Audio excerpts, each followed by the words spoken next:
We spent 15 minutes trying to make a plan, and we're still screwed. We actually made a decent plan, I feel like. I feel much more prepared to tackle this after that We are doing this off the cuff, and there is no script at all. Hi, everyone. Welcome to BeerThralls Presents Hi, the Beer James. Protocol. You didn't give me a chance to go hi, James. I know.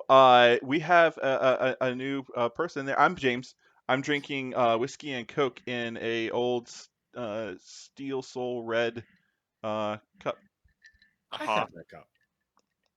You do. I'm drinking out of and we're not in a straight line. So we'll go next to Jake. Hi, I'm Jake. Today I am drinking from local brewery Ale Works, their Tavern Brown Ale. Yeah, in an actual mug. I didn't like the way my face looked drinking out of a bottle. My anxiety spiked. Really? Empty? You look amazing drinking out of a bottle. You look terrible on the docks at midnight. Totally different experience. Just so weird just watching. Matt, what are you pouring into your mug? I am drinking a Bombay and tonic. Nice. Out of a cow horn, because I'm cool. You're cool. Are we escalating? Are we escalating this? Yes, we are. And right beneath me is Nathan, who we haven't had in a while. Yeah. I finally unbroke my cameras, so it's all my fault. So because they made me, because they made me put the Bad Dragon mug away. A Bourbon Crew out of Hardywood's single. This is 2020 Bourbon Crew, so it's been here for a couple of years. Look at that color; it's so pretty. Anyway, they fawn over me all the time because I am so pretty. Strangely enough, we don't have a joke. We're actually going to talk about burnout and being overwhelmed.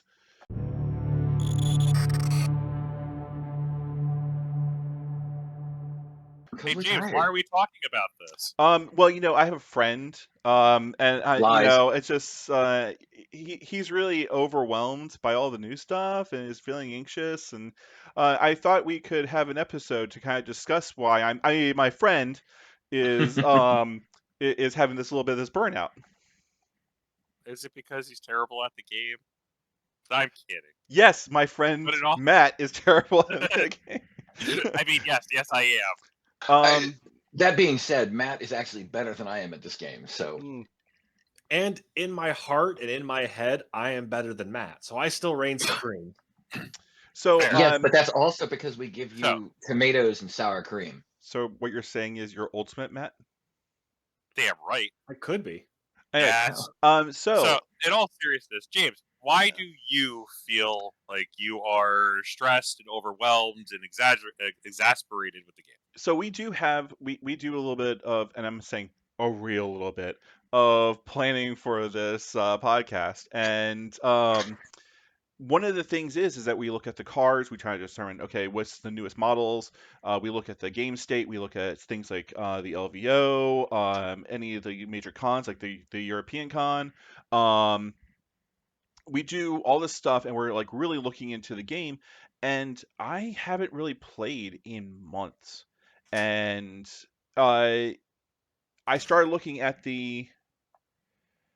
I assembled Rhino. I have new models. I started working on a zombie cat for possibly next year's food machine raffle. That's gonna be gorgeous. So I got started, and I was like, the new missions. I gotta look at the new missions, and I gotta look at the new models. Oh no, they just released an Ultimate MODOK. They just released an insane Psylocke card. Oh, they released this, and it just hit me all at once. And I kind of just went, I don't know if I want to do this. Like, it just felt overwhelming. So we're going to talk about what we could do to get past this, or see what's going on and what's causing that. So first idea. Well, according to the notes we took, it was play less optimal stuff. Oh no! I want this one. I desperately want this one. Go for it. Well, we can all have it. Leroy Jenkins, your game. I know this drives Jake nuts. Throw models on the table. Pretty much, just grab some models, throw them on the table, and just play. And the reason I say this drive Jake nuts, see the fists. Every time we do our charity events, pretty much, if I'm there, I'm going to play a game. I don't want to worry about this top end super tight list, ultra optimized. I want to go play for the joy of playing. And if you've forgotten that, there's honestly, go take a lap around the building. And I don't suggest people take laps or run around much, but get out of your head. Fat boy can't You're run here to very play. well. I'll take a walk around the building for right now. And then you take a mosey. And I'll actually build on Nathan's thing. And as he said, play to the joy of the game. And I think a lot of what Burnout happens to a lot of players, and it's happened to me in 40K. It most certainly happened to me in War Machine. Was you don't realize why you're playing. You don't know what makes you happy about the game. Like for some players, it is being the most optimal. And I played the PP game. I keep wanting to call it War Machine. And I tried to be super competitive. I tried super hard, and every game was a preparation game to get better. And then I met Malifaux, and it literally taught you can't make an optimized list in Malifaux. You really just can't. Everything is the most powerful thing you've ever going to touch, and the game is balanced on that. And it's kind of this game too, in a way. So if you want to be that optimized player and that makes you happy, like, work towards that. If you just want to be like me and play X-Force because I could re-roll so many dice to get bang, bang, bang, and make my opponent mad that I was able to get it more than once during the game. Yes. Yeah, I know, James. This is probably why you're burnt out. No, I never did that to you. I one-shotted your shit with Proxima and then celebrated and realized that was a bad idea. That's different. I did put Carnage a little too far out. Didn't I take your Proxima out mid-activation from Daredevil's counterattack and just beat her in the face? That was the game prior, and then I was really mad. And that was Moon Knight that you did that with. It was Moon Knight. And that was because of horse shit and RNG, and it has nothing to do with Burnout. Random bullshit go. Yay, Moon Knight. But that is the number one way, at least for me, to deal with Burnout, is to remember why I'm playing. I don't have optimized lists, and I don't want optimized lists. But my joy is playing Winterguard and throwing a big giant bear on the table and giving you a bear hug. It makes me giggle. Bears. Mm-hmm. Go Bears. How to try to action on this. So working through burnout, general anxieties is going to be a multi-step process. So we're not going to have one situation applies to everything kind of advice, but we've already given the first one. You should play more games. This is how we screwed this up for ourselves and how we unscrewed it up. Well, play stupid stuff. Like, I would also argue, feel free to play more shorter games.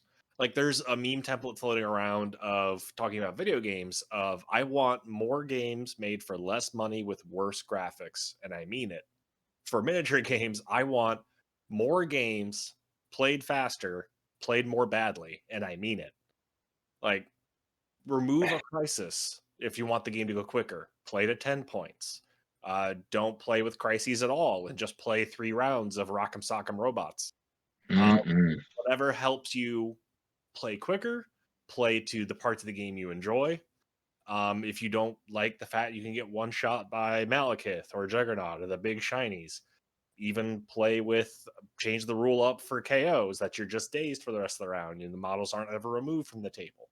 Whatever helps you play more and get more familiar with the game will help reduce the brain overhead of learning rules. Play an ultimate encounter. The ultimate encounter. They're actually a lot of fun. I've been looking at several of them for the event we're going to help run later this summer. Talk about it later.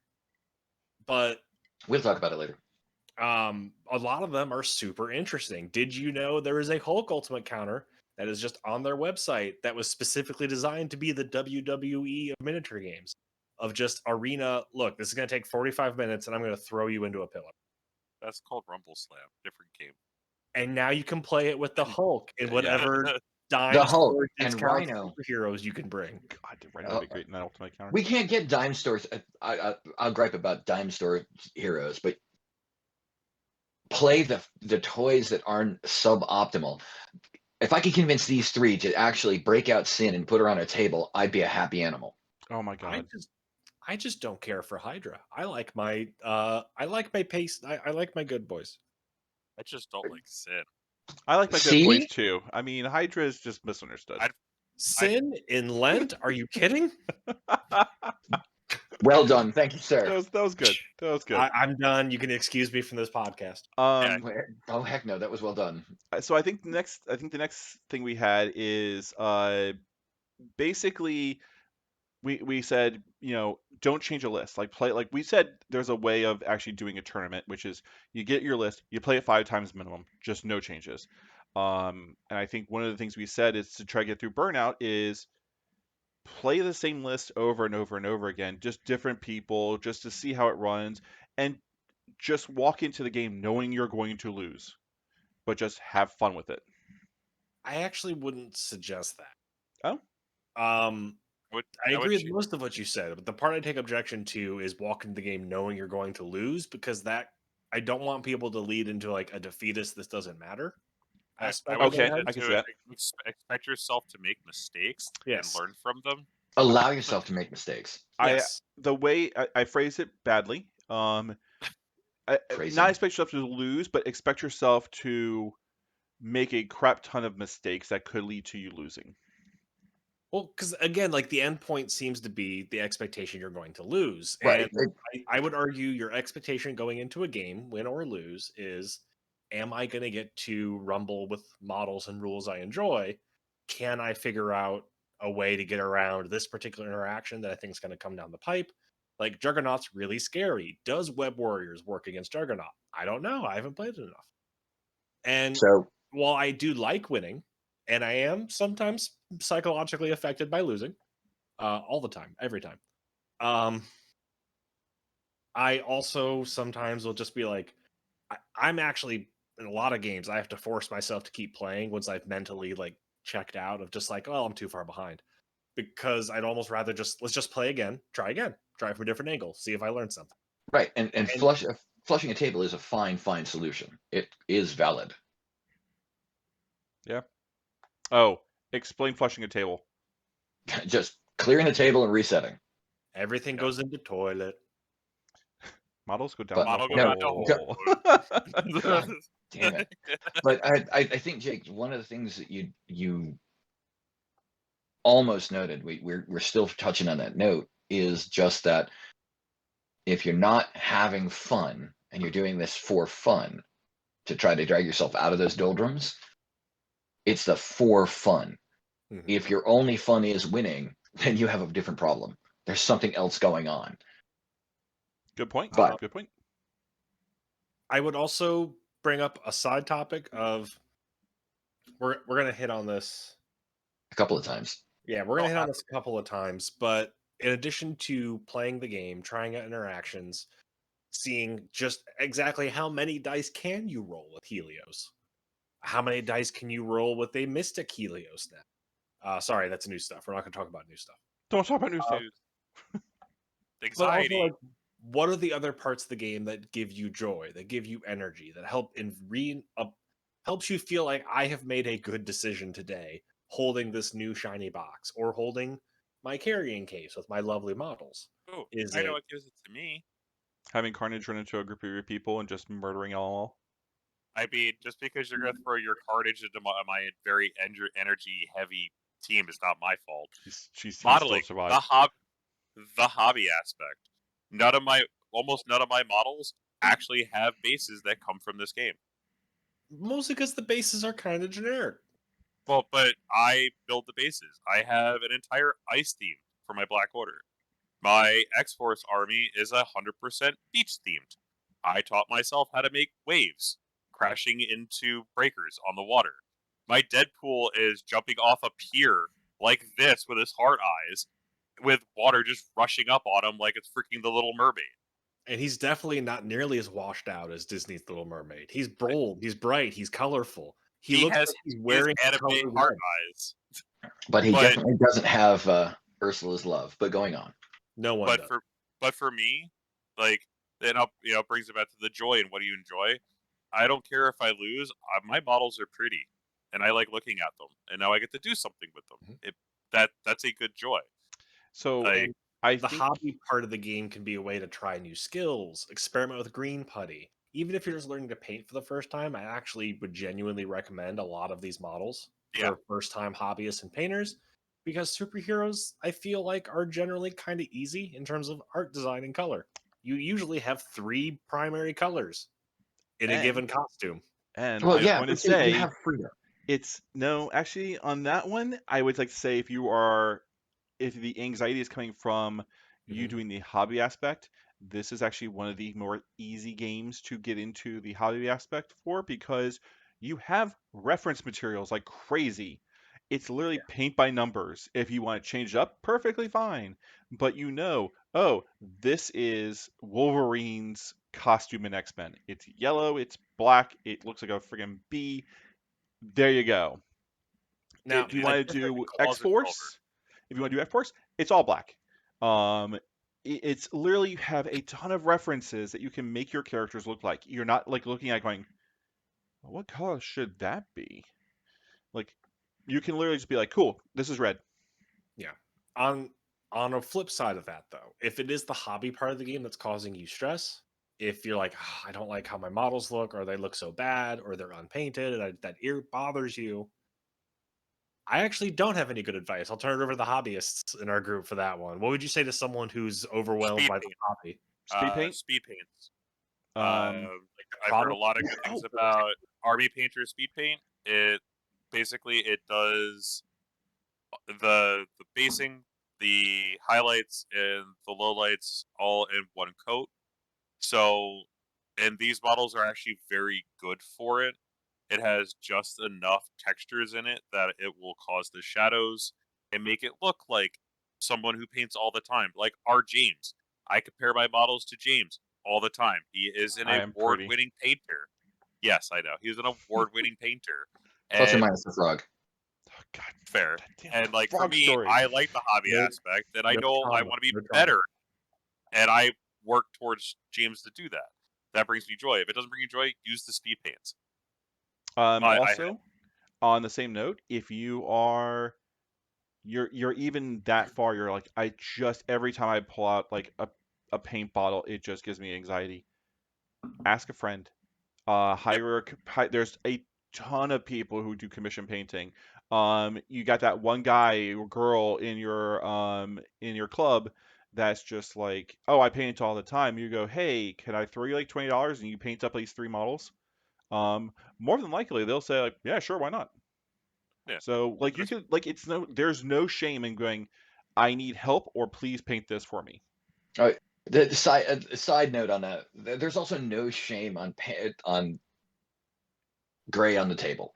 Yeah. So it's a game. It's fun. You don't worry about making sure that the thimble in Monopoly looks perfect. This is the only hotel that goes on my Park Place. No. Just I will offer one caveat against you. If your joy for playing these games is to be a competitive tournament player, a lot of tournaments are going to require that painted miniature. So throw your coin. Throw a coin to your wizard. Our big suggestions for that is hire your commission painter at your local game store. They'll do a fantastic job. Also, the 3 colors doesn't have to be pretty. Yeah. Take that page from a 40K player. 3 colors do not got to be pretty. They just 3 colors. In the table of contents of this video, find like side discussion on hiring a commissioned painter. There's like a whole etiquette for hiring artists to do anything.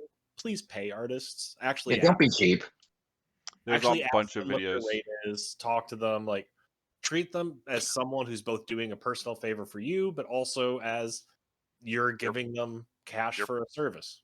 Yeah, you are paying for a service. It's like a landscaper or a carpenter. Yeah, you're paying for a service. On that same kind of ask note, for what you like, but also don't.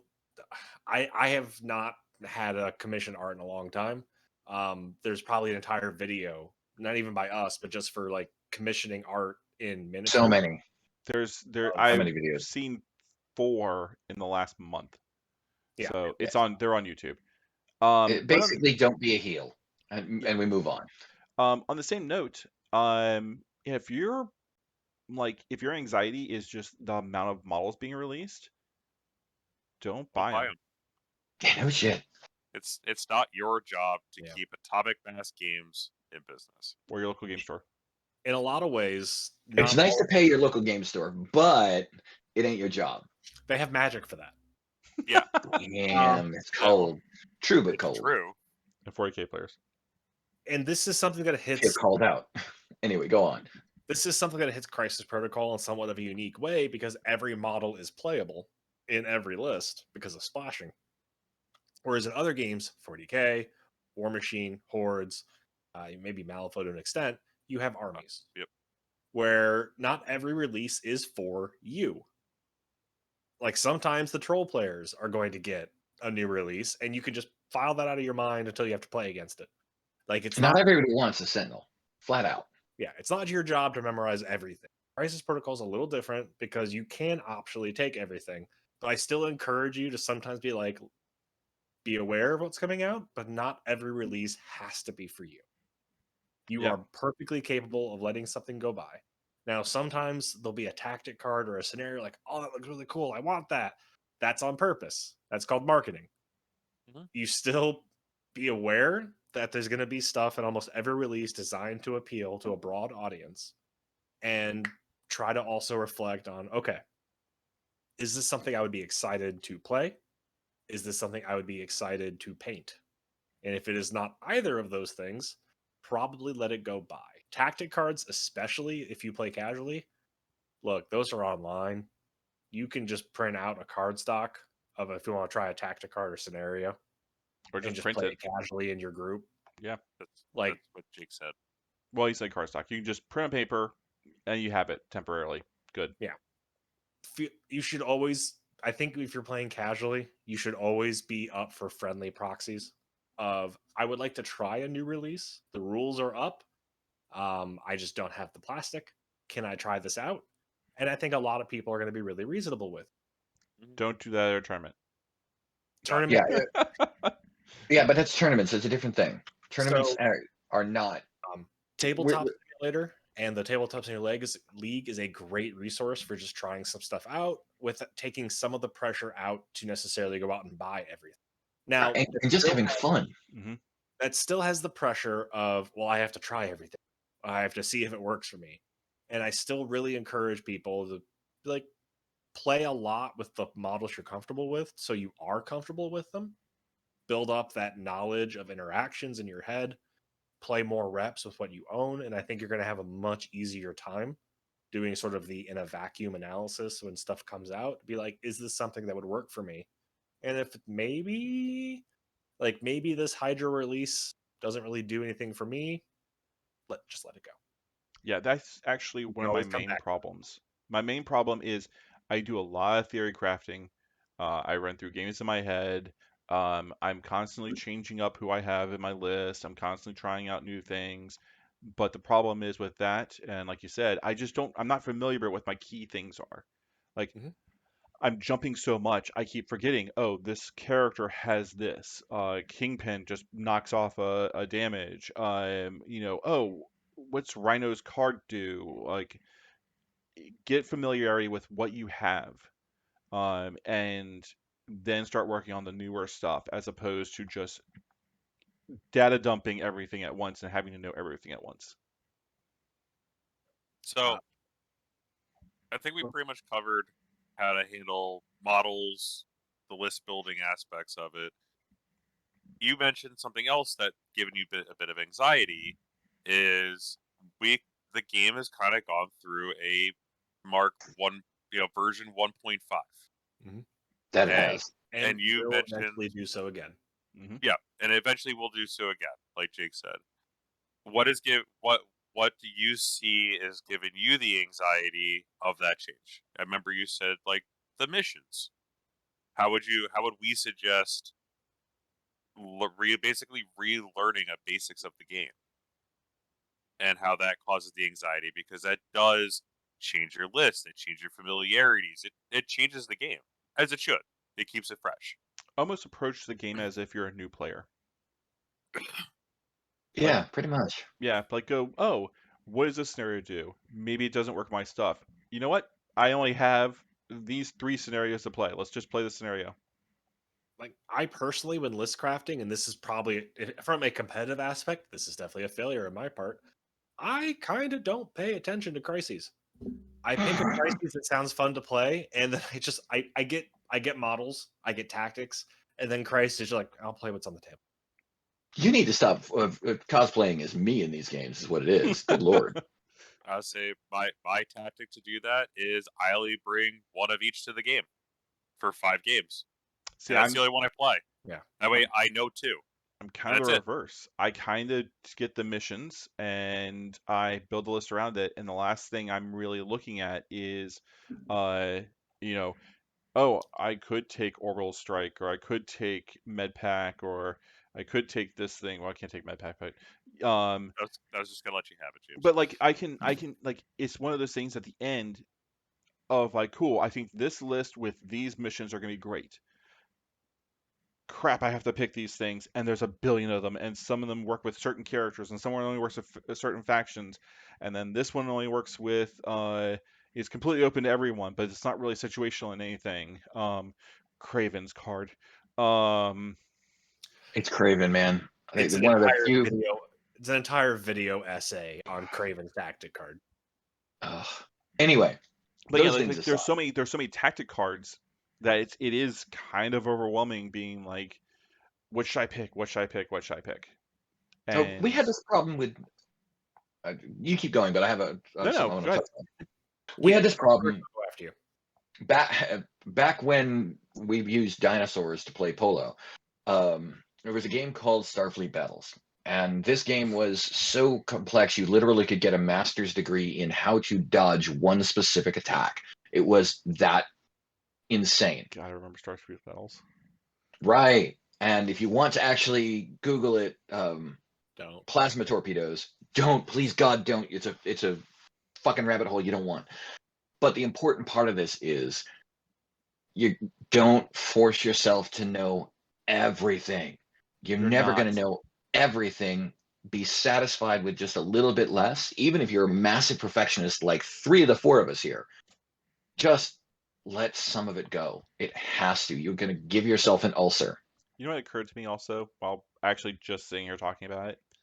One of the things I don't do is reach out to my group of friends and just be like, hey, here's my list. What do you think what good tactic cards would be on this, like, that would work with this? Brace for impact. Brace for impact. But your answer for everything is brace for impact. It answers a lot of things. So when I start evaluating tactics cards in a vacuum, my advice for new players who are just learning the game, or if you're trying to kind of get caught up on where the say of tactics cards is, there is a banned and restricted list. Don't worry about the banned cards. I would look at the restricted cards, because those are cards that are generally to be certain interactions are borderline. But there's only about 8 to 10 of those. Mm-hmm. So you can pick 2 of them. I would say just work into your practice reps, into your shorter games, work in 2 of the restricted cards. Then start looking at your affiliation card. Start working those cards in. Don't worry so much about the unaffiliated. But like for your list building, for your casual games, I think the restricted and the affiliation or model specific list of cards is going to narrow that field a little bit. And then you'll start getting reps, you'll start getting practice, you'll internalize those rules. Then you can go to the wider pool of unrestricted, unaffiliated cards. And now you can better evaluate how stuff's going to change. Because we say a lot on this podcast / videocast how valuable an out of activation movement. And part of how we can just say that offhand without thinking about it is because we've played enough games, we've internalized how often out of activation movement comes up on tactic cards, how strong it is on the table when you see it sort of in response to a situation live. And that's just one example of how sort of internalizing how these interactions go can help you evaluate.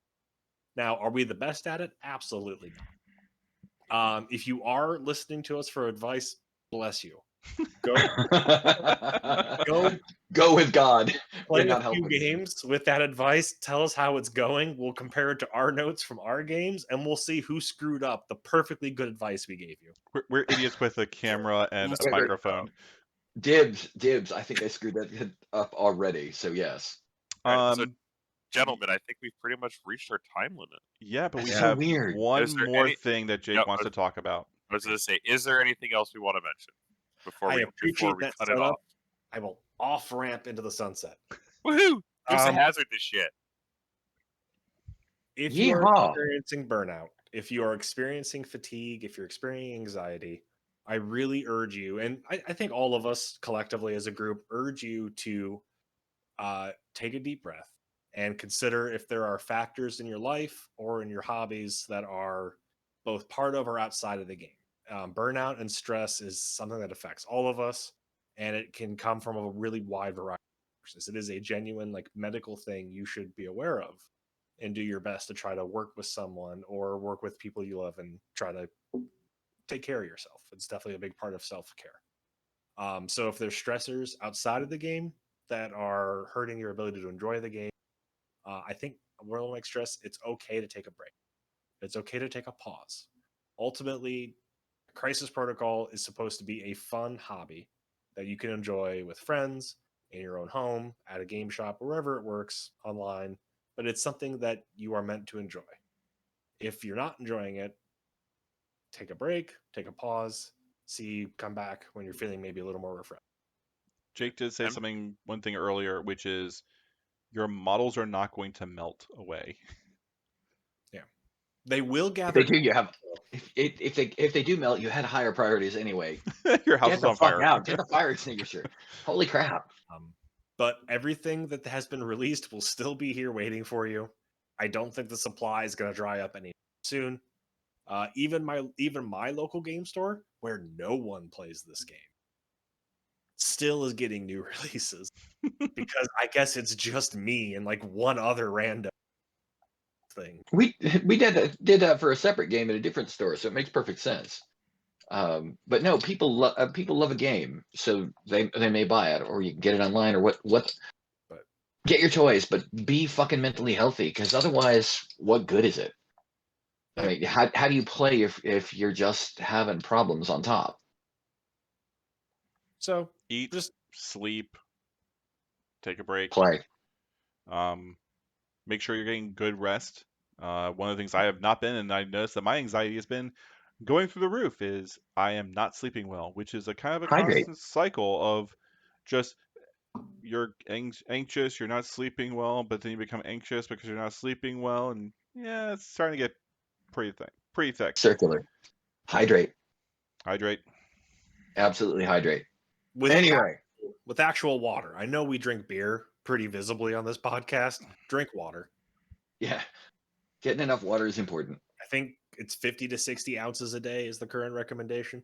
Roughly 6 to 8 glasses, depending on your body weight. Yeah. So basically, to sum up, our ideas for how to handle the burnout is find your joy, figure out how to keep your joy, and play according to your goals of joy. And MCP will be here when you come back. Understand that no one is going to fault you for taking a step back or